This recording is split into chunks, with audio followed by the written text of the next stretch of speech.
Welcome back to Magoo's Reviews. I hope everybody's having a blessed day. So this is my spoiler review for Deadpool and Wolverine. I just saw it, man. I know it took me a little while. I'm a father. I got a lot of stuff on the weekend, my family and everything like that. So, and plus work. So, I'm gonna try to get to reviews a lot more faster for you guys, man. But yeah, this is my spoiler review for Deadpool and Wolverine. I finally got to check it out, man. Overall, I really did enjoy it. I enjoyed it a lot. I'll get to my score later on. The pros and the cons, man. But just starting off, first thing I want to say, man, is like, I think Hugh Jackman and Ryan Reynolds are two of the best to do it as far as portraying their respective characters. You know what I'm saying? Kind of like how Robert Downey Jr. embodies Iron Man. Ryan Reynolds was born to play Deadpool. You know what I'm saying? He was just born. Like, that character fits him. You know what I'm saying? Hugh Jackman, the same with Wolverine. I remember seeing X-Men back in 2000 in theaters. Like, for 24 years, man, he's been doing it. No other actor can say that as far as like a superhero. Like, 24 years, that's him, especially the live action at that. He's kept his body up, like everything. He portrays that character, and he loves playing the character too. I think that says a lot too, because a lot of actors, they feel like they outgrow the character, stuff like that. But think about Hugh Jackman said he was like, I owe everything to that character because that's what put my career on the map. So I love the fact that he respects the character, he loves the fans and stuff like that. To me, he's the best to ever do it. I put him over Robert Downey Jr., Christian Bale, Ryan Reynolds, Heath Ledger. Like, to me, I think Hugh Jackman's the best when it comes to like any comic book character. That's me personally. You know what I'm saying? Start off with the pros, man. Action was good. Action was very good. You know what I'm saying? Some of the best choreography fights, especially when Wolverine and Deadpool had their fight. Like, I thought that was absolutely dope. Action was stellar. The humor, I thought the humor was good. You know what I'm saying? I'm not the biggest fan of Ryan Reynolds' humor. You know what I'm saying? Like, I think it is funny. He has his moments at the same time, but like I said, it does fit the character. You know what I'm saying? Man, it was just, overall, I thought it was very funny. You know what I'm saying? Man, another thing, and just that nobody really doesn't talk about, I think the Deadpool costume is really nice. Like, the costume itself is really dope. The costumes look good. It was finally dope to see, Hugh Jackman finally portray the the whole, costume with the mask and everything. I'm like, it looked good. It took, over 20 plus years, but at the same time, it was well worth it, especially with the build up to this. Man, just because I'm just shooting off at the hip right now, you know what I'm saying? Just thinking off because I just left the theaters, after seeing it and everything like that. $7 at the Alamo on Tuesdays. Go check it out. That's for any new movie, old or new. Man, just the whole cast overall. I thought the cast was very good because he brought a lot of the cast back from, all the first Deadpool movies. Man, so everybody did a great job, man. I love, what's her name? The blonde black lady. Man, anyway, their chemistry together is just so funny. That's another great thing, chemistry.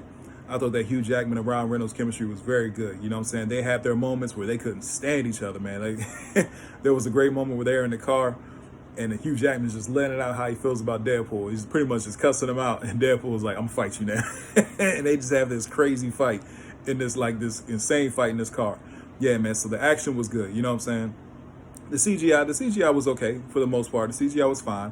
You know what I'm saying? It was a little spotty at times, especially in the beginning when, put it like this, Deadpool, he gets the transporter, so he goes to, he goes to Logan, where Logan is, and tries to dig up his body, and, it's an adamantium skeleton. But at the same time, he was, as he was fighting with the skeleton, you can kind of see, like, the CGI's a little spotty, you know what I mean? So that's why I'll get into my cons. For the story, I thought the story was a little thin on plot, you know what I mean? It was fine, it did enough to move the story along, but at the same time, I really did think that I love the fact that they brought a lot of the people back from, like, X-Men 2. They brought Pyro back. They brought Juggernaut from X-Men 3. A lot of the villains from the X-Men movies they brought back. So I thought that was really cool. As far as the story, though, you know what I'm saying? It was okay. It was okay for the most part. It did enough to keep the movie moving along. You know what I'm saying? But it did feel a little, I don't know. I felt like, this movie really did. It was like I put it like this. I think it was like a celebration of all the 20th Century Fox, Marvel movies, you know what I'm saying? And that goes into the fact of, like, really, like, man, Wesley Snipes' Blade came in. I was like, oh, snap. Jennifer Gardner came back as Elektra. Channing Tatum. Channing Tatum came as Gambit. Now, that got me, because everybody knows, like, they know comic book history. Channing Tatum was supposed to have a Gambit solo movie, but it got canned, with the whole thing with the 20th Century Fox and all that kind of stuff with the Disney and all that. So his movie got canned. So I thought, and one, his voice as Gambit was very good. Like, he sounded like Gambit, had the costume on and everything. And even his fight scenes, like, man, he was fighting like Gambit. So that was really good to see Channing Tatum as Gambit. You know what I'm saying? I think that, I'm sorry, got a brain fart. I think that Wesley Snipes kind of had a funny moment where he says, he's the only Blade and stuff like that, and Deadpool breaking the whole fourth wall, looks into the camera, kind of winks at it. So that goes back to my video about, is Mahershala Ali's Blade movie ever coming out? So I guess that answered my question. At this point, I'm like, man, I don't even know, but maybe that was Disney trying to say something to him. Who knows? But at the same time, man, I think that goes back to the story. You know what I'm saying? Like, it felt, with the whole time travel and the whole multiverse, if you haven't kept up with this, the whole superhero movies over the years, it can be hard to keep up with this. You know what I'm saying? Like, oh, where's this going? It's this, all the multiverse thing. And I think that's the thing in the comic books. Like, the multiverse can be a good thing and a bad thing. At the same time, if you use it too much, it can be a bad thing. You know what I'm saying? I see like the superhero movies are kind of using it a little too much with the whole multiverse thing. And that's kind of watering it down. You know what I mean? So they got to find something. I like the fact that they were like, we got to kind of get rid of this whole multiverse thing, make it be a linear storyline. You know what I'm saying? Because that's what Marvel's known for.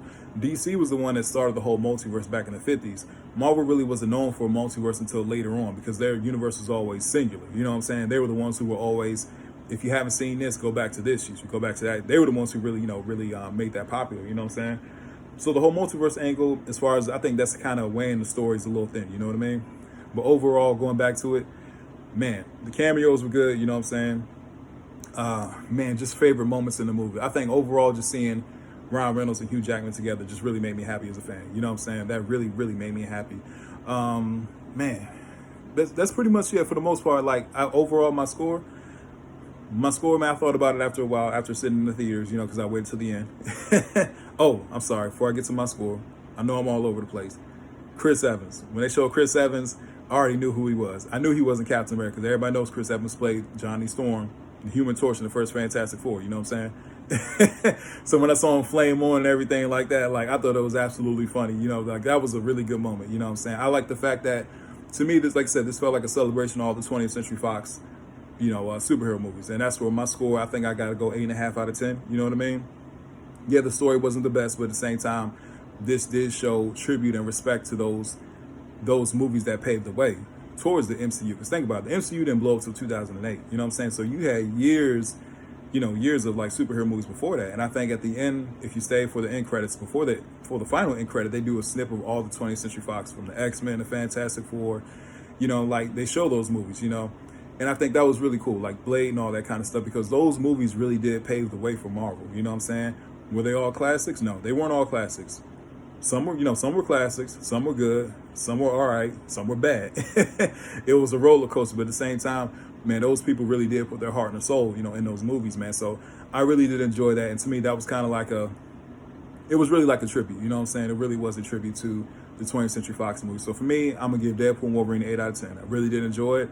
I'm going to go see it again. Did it live up to my summer movie of the year? Yeah, it did.